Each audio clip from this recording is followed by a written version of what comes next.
Hi, I'm Raylyn, the crochet designer, instructor, and blogger behind Itchin' for Some Stitchin'. Have you ever walked into a yarn store and been completely overwhelmed by all your choices?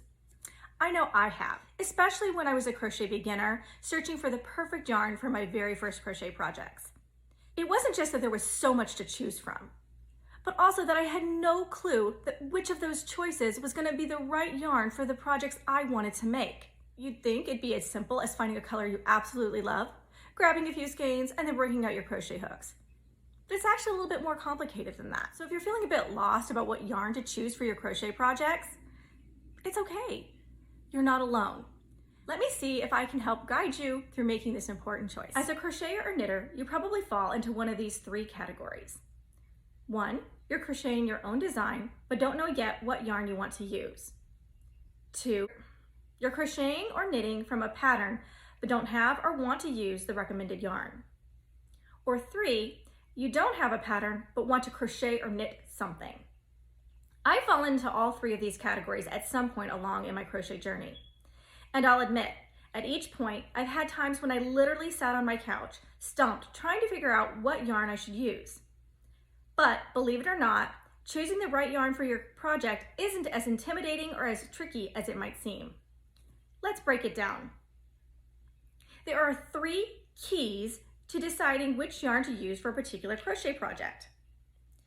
These are the 3 things you must understand about yarn in order to make the best choice for what you want to work up. They are yarn weights, yarn fibers, and yarn labels. So let's talk a little bit about yarn weight, or the thickness of yarn. Yarn weight is influenced by 2 factors. 1, the number of plies, and 2, the fiber content. First of all, what exactly is a ply? In the yarn world, a ply, or plies for plural, is essentially a strand or layer of fiber. These plies are spun together, interlocking the fiber layers to create thicker strands.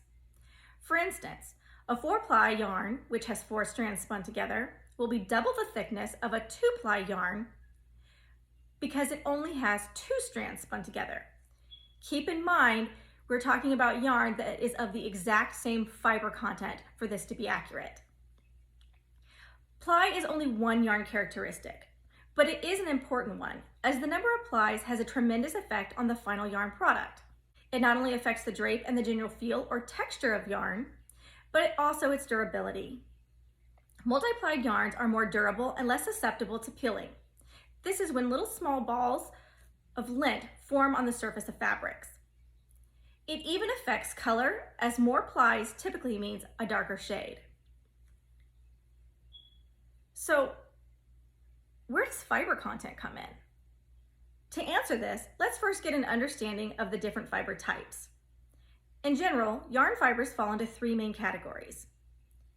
Animal fibers, like sheep's wool and mohair, plant-based fibers, like cotton and hemp, and synthetic fibers, like acrylic and polyester.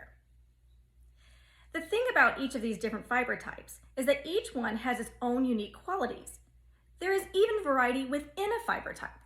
For instance, wool from one breed of sheep will be different from another, and there is a difference between mulberry or tussa silk, and even fibers from different alpacas are not exactly the same. This means that fiber content greatly affects the properties of yarn. Different yarn types influence yarn texture. For instance, some fiber types create smoother yarns, while others create uneven yarns, and some even create hairy yarns.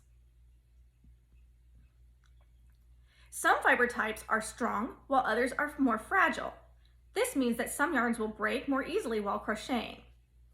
Fiber content even affects the overall appearance of yarn, to include color, luster, and fluffiness.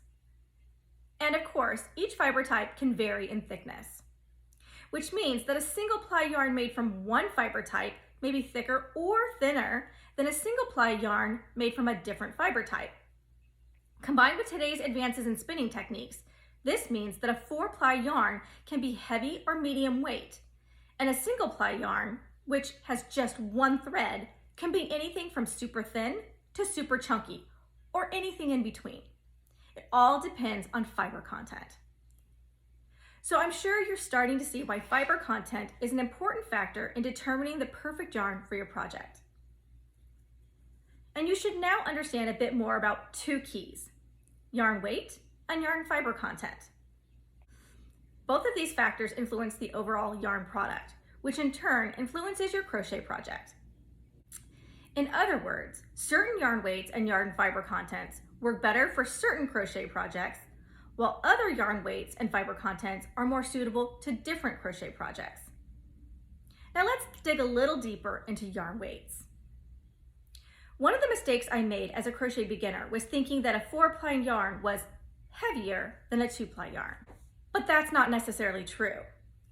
As discussed earlier, fiber content actually plays a significant role in determining yarn weight. Fortunately, the Craft Yarn Council of America developed a standard weight system so that everyone in the world can understand exactly how thick or thin a yarn is. You can see here that yarn weights range from the thinnest yarns in category 0 or lace yarns, getting increasingly thicker, to the thickest yarns in category 7, jumbo yarns. And once you know how thick or thin a yarn is, you can determine if that particular weight suits the crochet project you have chosen to make. Then you can move on to deciding which fiber types work best for your project as well. I find it best to follow the process of elimination. First of all, if you fall into category 2 and already have a pattern, you should look for a substitute that is the same weight and of similar fiber content as the designer's recommended yarn. To do this, I like to use the website yarnsub.com, where you can input the designer's recommended yarn and it will provide you with a list of top matching yarn substitutes. However, if you fall into categories 1 or 3, then you need to think about your chosen project and ask yourself some essential questions. For instance, if your project is for spring or summer, then a thinner, lighter weight yarn is probably going to be most suitable. If it's for fall or winter, then it might be best to look for heavier weight yarns. If we take a look at the standard yarn weight chart I put together here, this will give you some idea of what yarn weights to look for when picking a suitable yarn for your chosen project. You can find this chart for free on my website. The link is in the video description. It's also important to think about fiber content. Do you need a yarn that will provide warmth? You'll want to go with thicker and or warmer fiber types like wool, alpaca, or even one of the synthetic fibers like acrylic.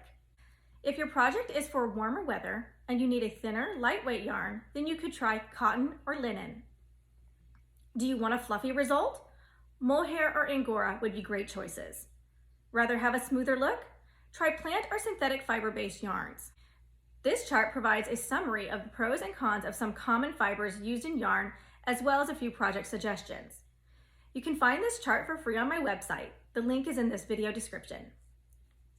After you have a general idea of the yarn weights and yarn fiber content that would work for your project, it's time to take into account yarn availability, your personal preferences, and your budget.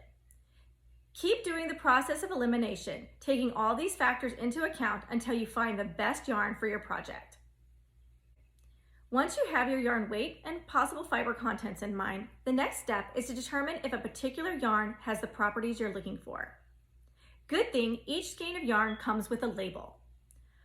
On this label, you'll find both the yarn's weight and fiber content. In addition to some other valuable information, you'll also find the yarn's care instructions, which is often another important determining factor. The yarn label literally provides all the information you need to know about your chosen yarn. And combined with a clearer understanding of yarn weight and fiber content, it is essential to helping you decide the best yarn for your project. Thank you so much for joining me today. If you enjoyed this video lesson, please consider giving it a like and subscribing to my channel for more crochet patterns, tutorials, and lessons.